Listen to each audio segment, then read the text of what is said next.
This is No BS Job Search Advice Radio, episode 1515. Yes, 1515. I'm your host, Jeff Altman, the Big Game Hunter, and welcome to another Sunday, another long-form interview from my other show, Job Search Radio, which I discontinued probably about 2 months ago. And this is an interview with Steve Levy, a man who's done recruiting for almost as long as I have. And it's like two bull elephants bumping around in the pen, getting to know one another, getting to know how we think. It was a great interview. Hope you find this helpful. The audio is not quite as good as I use right now, because in those days, we were doing it over phone lines and recording it. So audio's not as good, completely clear and understandable, but not as crisp and as clean as it is now. So I just thought I'd mention that. And in the meantime, let's get going. Hey, Steve, welcome to Job Search Radio. Great to have you on board. Well, thank you, Jeff. It's like two bull elephant New Yorkers going at each other about recruiting and job search. This should be fun. I agree. Introduce yourself to my audience. Give them an idea of who you are and what your background is. Talk about career change. Everyone likes to talk about career changes. I'm an engineer who crossed over to the dark side into HR and recruiting. Long, laborious process. It wasn't easy. There were lots of roadblocks. But I run recruiting at companies.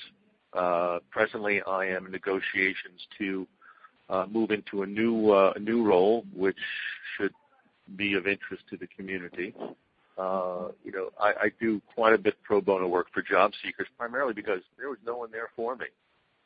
My career services failed. Career advisors have failed. And I had to learn literally by hook or by crook on what works for job search, what works for recruiting. And it's just my makeup. I like giving it back, and that's what we're going to talk about. Lessons learned from being a recruiter that can be applied to job seekers. Isn't that right, Jeff? You betcha. So recruiting has been evolving for a while, but I tend to think of job hunting for most people has been stuck in an older paradigm. So, my thought was for us to talk about some of the things that we as recruiters know that job hunters really don't. That's a particularly good topic because it's almost like there are shows on TV where the masked magician shows how magic tricks are done. They're still magic, but knowing how they're done, gives you that aha moment. Now I get it, and you actually end up appreciating the magic even more. Same thing with job seekers, knowing what the recruiters do, how they think, what they act like. That's power. You betcha. So tell us one of the things that recruiters know that job hunters may take for granted or overlook. I'm not sure if they take for granted or overlook because, job seekers are pretty much acting the way they believe they should be acting. Little things like, cover letter. Here's a great one. Little things like these days many recruiters have their phone numbers on their LinkedIn profiles. And more often than not, sadly, in job posts, it'll say, no, please, no calls. The reality of it is if a recruiter has their phone number publicly posted somewhere, they're actually asking for people to call them. I mean, how you do it is another story. But I want to see people who can, not necessarily following directions is nice if you're, in line at the DMV. When it comes to job search, we're looking for unique people and people who can break the paradigm, who can, make a case for calling when it says don't call. Little things like that are things that we actually look for. And at the same time, I'm going to interrupt you here. It drives me crazy when people call who in no way, shape, or form fit the requirement that I'm recruiting for. I don't mind if someone hears that I'm engaged in a search and they've been referred to me by someone and they pick up the phone and call. I have no problem with that whatsoever. But as I've said many times, the Purdue chicken plucker who wants to be the software engineer, and I've had that phone call, who argues with me that you had the Purdue chicken plucker want to be a software developer? I had a Purdue chicken plucker. Well, that's what have you had? Yeah, you're still mulling over that Plux, doesn't it? Oh gosh, there's so many. It's mostly it's pretty much all the time, unless they're coming in through through referral or they've used something to get at me. I mean, I've had entry level folks asking me about heads of marketing positions. There are way too many to remember. I think that the key there is if anyone who actually can call me up or reach out to me, even by email, and cause my first reaction to go, wow, that's different. Not different in a schizophrenic, psychotic way, but different in that I know they did a hell of a lot more than just look at my company's website. We'll get into it a bit more, but there are many, many things that I wish more people did just to differentiate themselves. But, sadly, all they're doing is, much like the career advisors, career experts, if you will, who taught them these things, they're only good at using one tool, and that's the hammer. And that is the apply. I hate the word apply. For a job that they believe they're qualified for. I hate the word qualified. And they do it in such a standard way, dear sir or madam. Oh. Think about that, Jeff. Cover letters. Most of my resumes like burgers at a fast food restaurant over the transom. But here's a good one. Dear sir or madam. Unless you're applying for a job at the Happy Valley Ranch, the whorehouse in Las Vegas, there are no madams in recruiting or HR. But that is it's a vestige. That's an old hammer that people are using. Even worse, and I'll let you get a word in, is I've had people reach out to me, cover letters that say, Dear Bob. Jeff, what's my name? Exactly. But they're just using the same paradigm over and over again. I wish folks knew that I don't read cover letters. Especially when they're an attachment in your email. Well, it's more than just that. I mean, I in 26 years of recruiting, I only remember one cover letter. One. And I'm going to read it to you only because I think your audience should see that it is just one in which it actually caused me to dial the phone before I finished reading it. So this is one in which I was, for the company where I was running recruiting, I was looking for a Linux systems administrator, and I got this cover letter, and this is what the cover letter said. It said, I've been bouncing boxes for Uncle Sam 2.5 years now in some of the most god-awful places on Earth. I've racked servers during indirect fire, maintained contact with a bird while our vehicle was shot up, mastered the finer art of the many uses of duct tape and how it applies to IT in a war zone. I've put up racks in the Namibian provinces while cheetahs and jackals watched me 100 yards away. I've even chased an ostrich who tried to steal my Cat 5 from the box. I've worked on military projects where the .mil PM leadership had a more difficult time making decisions than my wife. I danced in the red zone with Iraqi locals after a support call to a forward operating base. This is the last paragraph. I've mastered the chemistry of the essential caffeine stack, and I've debunked the myth that if you untie your belly button, your butt will fall off. It won't. I've been shot at, shot up, blown up, broken, and put back together again from Baghdad to Namibia, from Sudan to Djibouti. I strongly feel that I have the skill set, experience, and thick skin to take on the world of IT in the greatest city on Earth. What do you think about that, Jeff, since we're both recruiters? I'm on the phone with them. You're absolutely right. Because that person did something that most don't. It was clearly personal. It was so personal. When you the challenge here is to, for the secret to me, I might read it, I can tell literally from the first line that it's bad. And so, I look at the resume first. I'm not, unless I'm hiring you for a writing position, I'm not going to look at your cover letter. And even then, it's the fourth thing that I look at. I read. You mentioned the resume. What else do you look at? Well, I'll tell you what I do is I read the resume. By the way, everyone has seen these 6-second studies. I know the person who ran the study very well. I know how many subjects were involved in that study. I'm a fast reader. I can't read a resume in 6 seconds. So what I end up doing is I read the entire resume from the bottom up, just so you know. And the reason I do that is because if the bottom of the resume is boring, if I come up with a lot of so what responses, it's not going to get better. It allows me, by the way, to take a different point of view on resumes and what people write. So I read the resume first. These days, I'm going to look for their social. I'm going to Google their name and look at for the social points of data, and then I'm going to look at their LinkedIn profile. I'm going to look for agreement between the profile and the resume.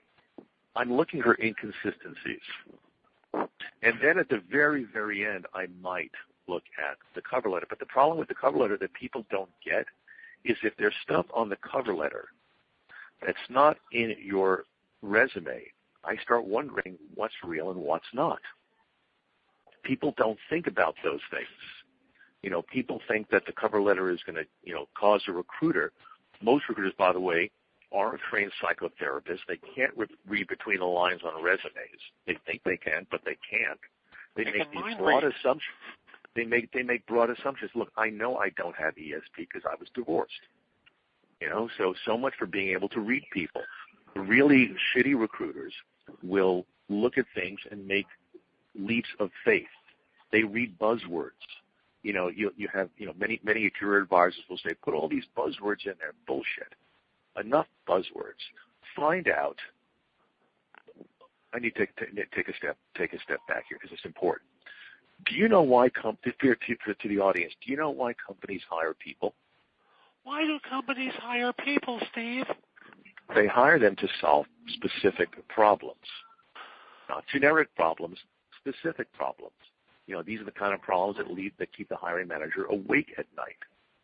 So maybe one of the things that most job seekers don't do that I wish they did, and occasionally one or two will do it, they will dig deep before they put their John or Jane Hancock and quote unquote apply. They will find out. They'll spend a half hour not on the company website. I don't read the company website. I know what's on the company website. This is not a memory test. This is not a reading comprehension test.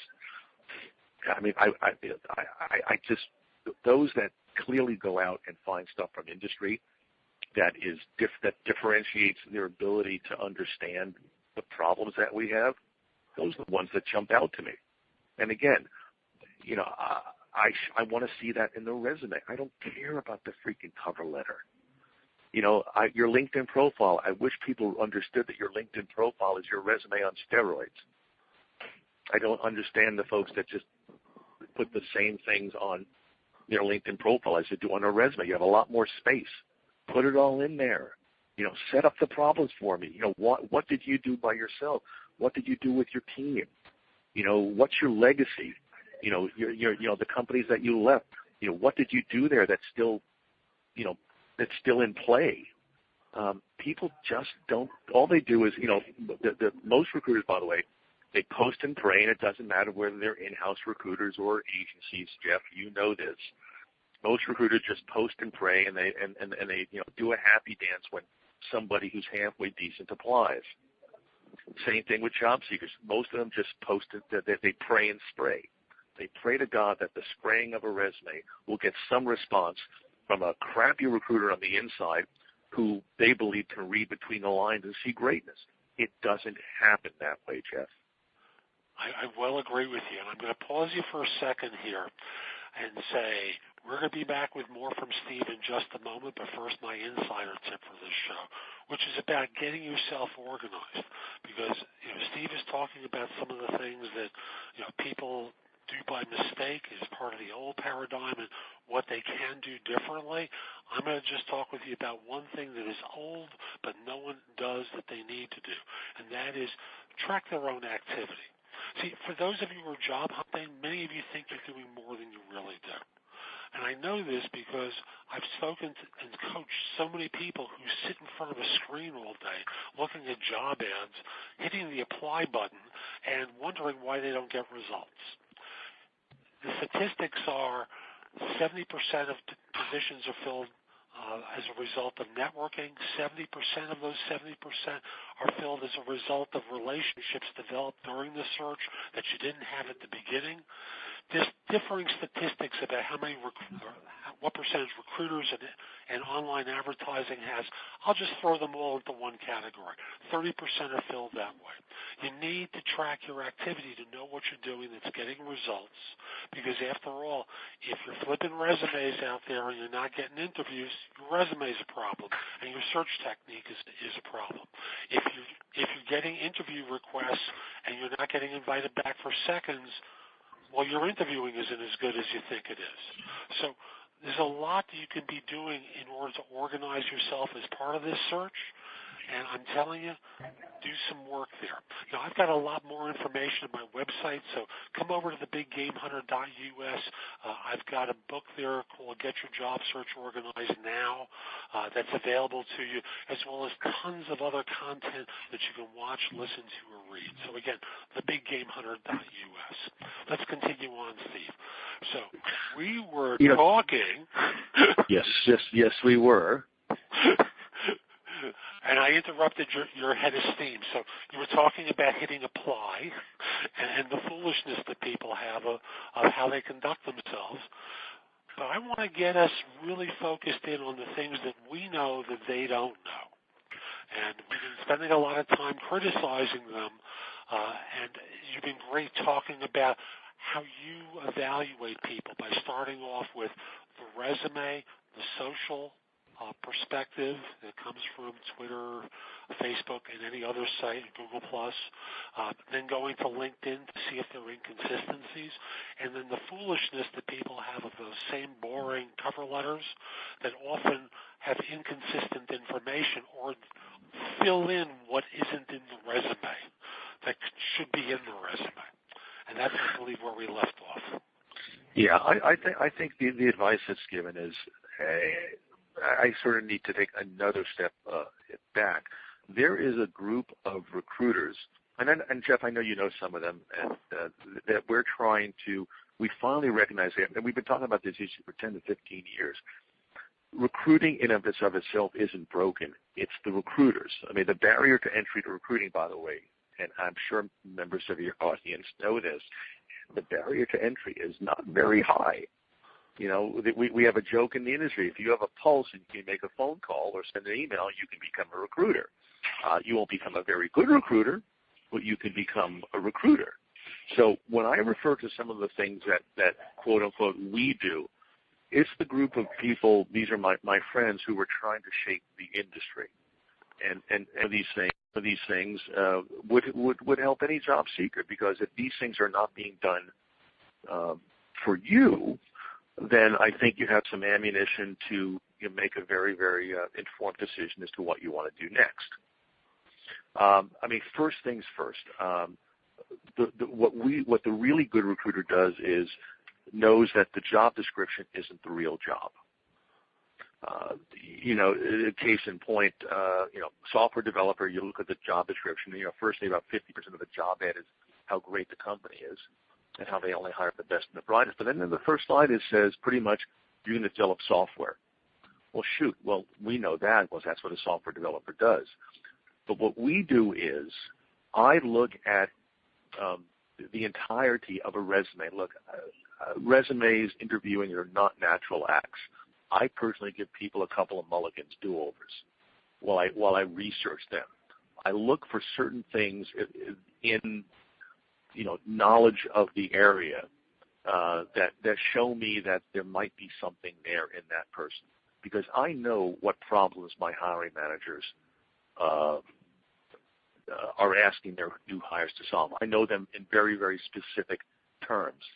So I'm going to look for things that are exactly like that. The person has actually solved these problems or has solved elements of them. And then I'm going to look online. Here for a second, Steve. Let's say they're not working with a recruiter, because I do the same thing you do. I want to understand what the issue is that needs to be addressed, what the problem is, and what this person's really going to do in the first 90 days and first year once they're on board. But for the average job hunter who's hitting the apply button, which folks never apply for a job through an applicant tracking system. So, I'm going to. Well, Jeff, I want to finish my question, and I'll let you rebut the applicant tracking system thing. So, for the average individual who's doing their version of post and pray, or flipping resumes across the transom to companies, how do they find out the real story? Okay, that's a good question. First, I want to let the audience know that the applicant tracking system is not an intellectual human entity. An applicant tracking system doesn't push you in or out. It's the recruiters on the other end who either have put in incorrect rules or don't know how to use it. So keep that in mind. Tools don't recruit, people do. Look, here are some things that easy things. Pick a job. I'm going to put this back to my host. Pick a job that someone's applying for. Let's use that software developer again. So it's a software developer with particular skills to work for, insurance. I'll make it easy. Let's say you're looking for an insurance company doing a back-end developer with where the data exists in the cloud somewhere. And it's for, and you know the name of the company, I'm assuming, correct, Jeff? Mm-hmm. Okay, fine. Well, what the job seeker is going to do is I'm going to do simple things, do internet searches for that company and put in some of the keywords. Now, we're talking here is what recruiters do is we use these things called Boolean searches, which are essentially, logic statements that allow us to search the internet for things. As part of this, Jeff, I'll provide the audience with a couple of Boolean strings that they could use for themselves.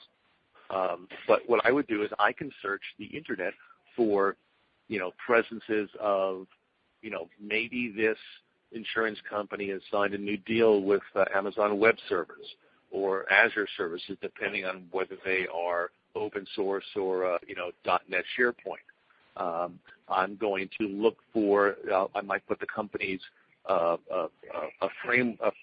template for the company's email and search software development forums by people who work at that company. Little by little, and it really only takes about a half hour to see what the company is doing out there in terms of, back-end development, cloud development in the insurance industry. You can also just go look at conferences. One of the hidden things that recruiters do is I like looking at, conference proceedings and speakers to see, what topics companies are looking at. By the way, speakers at conferences are very good targets to recruit because I know what they're talking about. Typically at a conference, someone will talk about the issues that are prevalent in their company. So, there are research things you can do which don't take a long time. And then, you can put it in your cover, put it in your resume. If you've done that stuff, put that up in your summary. Screw the cover letter. I mean, all universities look at the resume first. And if you can put some of those key issues up in the summary right there, they're going to be seen. Jeff? Mm-hmm. I agree with you. When all is said and done, if someone makes the fit obvious by providing customized information to demonstrate that fit, it goes so far toward getting you that interview and getting you a leg up on your competition once you're in the door. Well, I'll take it even further. The beauty of LinkedIn is, if you know what the title of the job is, you can pretty much figure out who your boss is going to be just on LinkedIn alone. And then what you do is you go look at their profile, look at some of the things that they talk about. That often gives you some pretty good clues as to what the real job is. And there's nothing wrong, by the way, with if you have, done your research and you have a pretty good idea of who the hiring manager is, shoot, just connect to that person. Send them an email. We can show you there are tools to find out people's emails. By the way, for job seekers, if you are using LinkedIn, there is a really cool tool called Prophet, Prophet. And again, I'll include the link after the show, Just Jeff. send the links to me, and they'll be in the show notes. Absolutely. But, Prophet will give you a good sense of what the actual email of that person is. So if you've done your research and found out that this person who's likely your hiring manager has done certain things and you've done those too, send them an email. You know what? It's not necessarily bypassing recruiting, but it's just augmenting your chances, if you will. I don't mind. By the way, I don't mind when people go directly to hiring managers, and hiring managers then come to me and go, Steve, this one's pretty good. I think we should talk to him. They just made my job easier. I can't be everywhere, so I like that. And as a way of going around the applicant tracking system, you're going to the actual decision maker rather than through the filters. Again, although Jeff, you made that mistake again. The applicant track don't hate the software people. If the applicant tracking system, if the recruiter doesn't see your resume, again, there are two ways around it. It could be because your resume sucks, and frankly, if it's just tasks. And a task is not an accomplishment. Just so you all know that. And the ATS is not a human being which is going to kick you out because it doesn't like your name. I really want to, emphasize that. If an applicant if you're not, quote, getting, I don't know why people say you're not getting through the applicant tracking system. It's the recruiter who you're not getting through. Please keep that in mind. And frankly, for a larger company, Jeff, you can get down. There can be thousands of resumes a day rather. It takes a while to get through them. I personally have been in a company where, when I started there were 6,000 unopened emails in the inbox, the careers inbox. It took me 2 months to get through to them, but I got back to people. And I don't mind. A good recruiter shouldn't mind when you remind them, hey, just want to let you know, this is the email. You don't need a cover letter. Just want to let you know I know a really good problem solver who has built back-end systems in the insurance industry. Wink, wink. You don't need a long, drawn-out cover letter to say that. I just said that in one line. And it's part of being personal, because if people go, see, I differ from you on the notion of these systems. Now, again, I understand the reason that they exist. But as you said earlier, sometimes the rules that have been created look for specific languaging or sequences of language that cause an individual to be rejected who actually have experience doing exactly what they want. So rather than put yourself at risk with the ATS, I suggest the direct contact with the hiring manager, which is a lot of what you've been talking about. But at the end of the day, folks, the game plan is to try and make a personal connection with someone who will influence you getting in the door and influence you getting hired. And that cover letter so wonderfully illustrated, you can't do it by going, dear sir or madam, or, hey, I haven't heard from you yet, and having that whiny or I mean, the worst thing are the serial appliers. I mean, I'm telling you, folks, if you apply for 10 different jobs at the same time, you're not going to get the chance of you getting any of them is slim to none. Agreed. That's something that people don't get. Or I'm just checking to see if I got your email. Well, didn't the ATS said that you got to ping you back and say, hey, thanks for your email, thanks for your resume? Didn't it do that? Yeah. So what makes you think otherwise? You're just a nudge. I mean, people like that. I understand. Really, Jeff, understand the unemployment might say 5.5%, but believe me, it doesn't take into account people who've given up looking. So, it's much higher. So I understand, I've been there, how important it is to just be recognized. But you are being recognized. The reason you're not being called is more likely that you don't have the specific experience that I'm looking for. Jeff? Or they haven't had time to get to your resume yet. I'll give them the benefit of the doubt. In one way or another, your resume is number 850 of the ones that they actually think might be qualified, and they just haven't gotten to it yet. Not pretty much. Look, I'll give you an example. Doing a marketing manager in Brazil, in Latin America, I was going through nearly 300 folks. It took me 6 weeks to do it the right way. I mean, I let all the folks know I got it, but to finally work through them, it took me 6 weeks with all the other things I was working on. So things do take time. Yes, they do. And Steve, speaking of time, we're starting to come up against our time, with the end of our time with one another. Is there any other point that you want to communicate with everyone about what we know that they need to hear? Oh, my goodness. We will hear, oh, God. There are many nice people who are clearly experienced who we will sometimes say no to a person because they are actually too advanced for the environment. I will be straight with people. I will say, look, this is not the place for you, and this is why. The lot more recruiters talk about fit.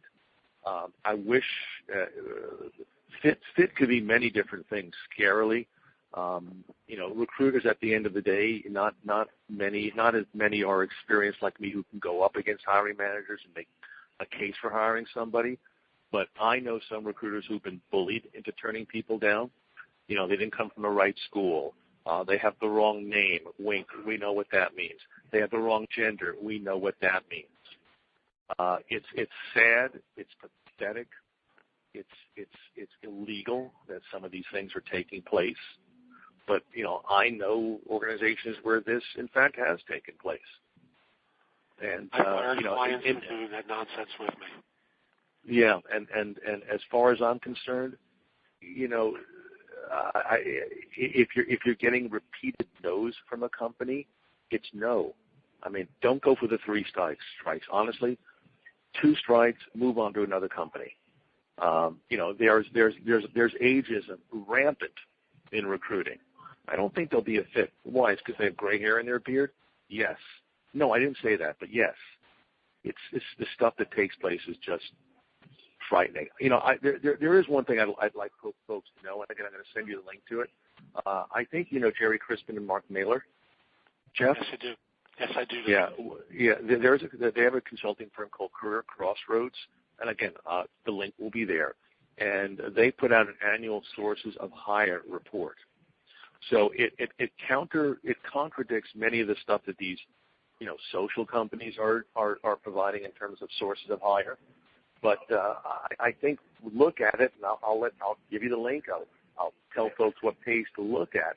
But it's important to understand where there's definitely an impact of social media.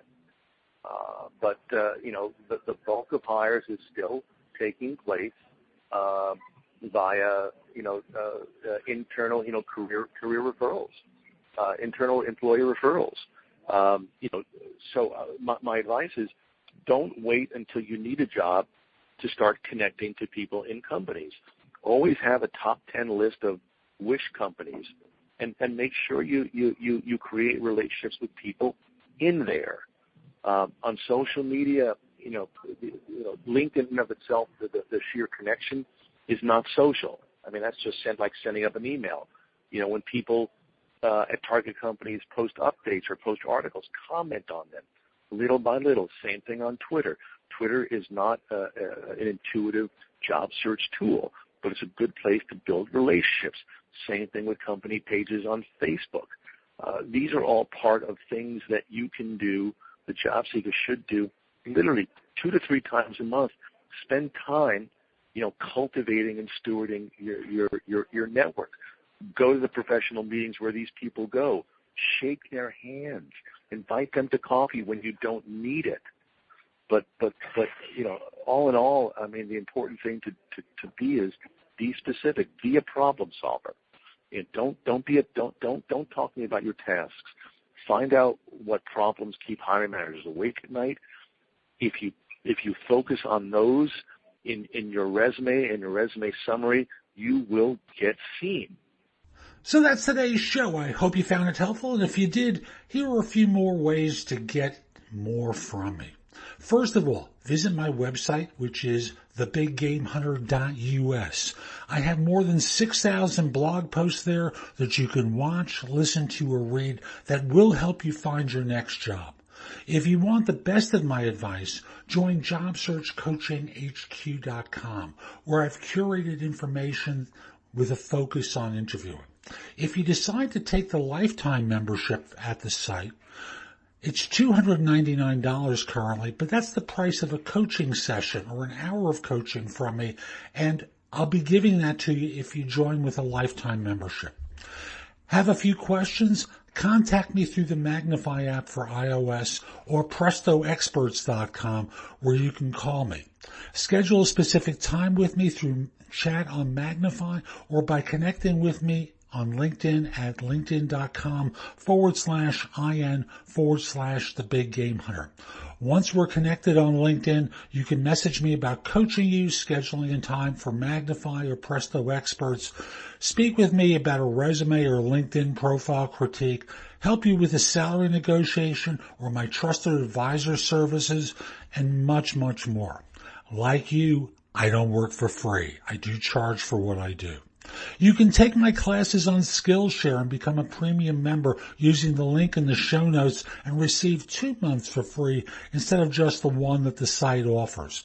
Skillshare offers thousands and thousands of courses, not just simply mine, on a host of different subjects that can help you in many different ways. Lastly, join my group on Facebook called Career Angles. It's free to the first 250 people who join and is focused on helping you do better at work. Information is shared daily, and we're attempting to build a supportive group there. Ask to join. I'm not letting recruiters in at this point. So I'll be back tomorrow with more, and in the meantime, I hope you have a great day. Be great!